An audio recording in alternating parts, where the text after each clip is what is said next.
মনোহর আদি দিয়েছে তাকে। মনোহরটা কেন দিল?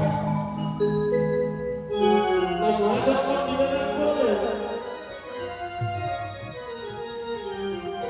না পদকর্তা যেগুলো পদে রচনা করেছে হয়তো আমি সেগুলো বলে দেব, কিন্তু হয়তো গরিব তো গৌরীদাস সেগুলো জোগাতে পারে না, তাহলে অপমান হবে।